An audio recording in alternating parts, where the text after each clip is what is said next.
Assalamualaikum warahmatullahi wabarakatuh. Halo semuanya, perkenalkan nama aku Mia Rianti dengan NIM 24233045 Program Studi Manajemen Pajak Universitas Negeri Padang. Pada presentasi kali ini, aku akan membahas materi terkait bentuk dasar komunikasi perpajakan dan proses komunikasi perpajakan. Yang pertama, bentuk dasar komunikasi perpajakan. Menurut Purwanto 2006 dan Iksan 2019, pada dasarnya ada dua bentuk komunikasi yang lazim digunakan dalam dunia bisnis, yaitu yang pertama komunikasi verbal dan yang kedua komunikasi nonverbal. Yang pertama ada komunikasi verbal. Komunikasi verbal adalah bentuk komunikasi yang disampaikan kepada komunikan dengan secara lisan atau tertulis. Bentuk komunikasi verbal ini memiliki struktur yang teratur dan terorganisasi dengan baik, sehingga tujuan penyampaian pesan-pesan bisnis dapat tercapai dengan baik. Dalam dunia bisnis dapat dijumpai berbagai macam contoh komunikasi verbal, misalnya membuat dan mengirim surat, rapat, atau diskusi, dan lain-lain. Yang kedua, ada komunikasi nonverbal.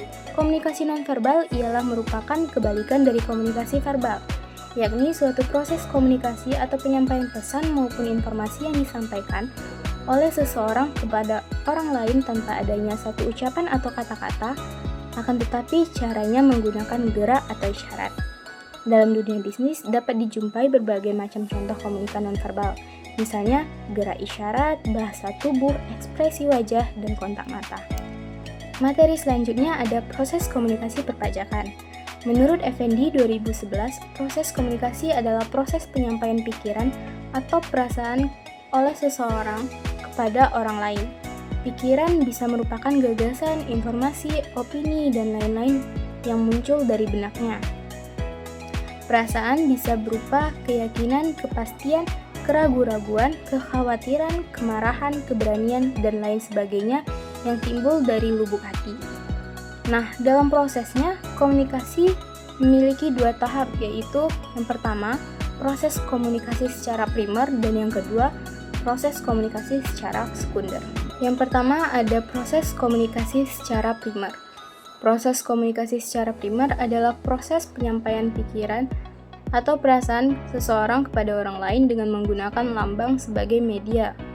Lambang sebagai media primer dalam proses komunikasi tersebut adalah bahasa, kial, isyarat, gambar, warna, dan lain sebagainya yang secara langsung mampu menerjemahkan pikiran atau perasaan komunikator kepada komunikan. Nah, yang kedua ada proses komunikasi secara sekunder. Proses komunikasi ini adalah lanjutan dari proses komunikasi primer di mana terdapat alat atau sarana sebagai media kedua setelah memakai lambang sebagai media pertama dalam penyampaian pesan oleh seseorang kepada orang lainnya. Biasanya menggunakan alat atau sarana ini digunakan seseorang dalam melancarkan komunikasi di mana komunikannya berada relatif jauh atau berjumlah banyak. Terdapat beberapa contoh media kedua yang sering digunakan dalam komunikasi, yaitu seperti telepon, surat kabar, radio, majalah, televisi, dan banyak lainnya.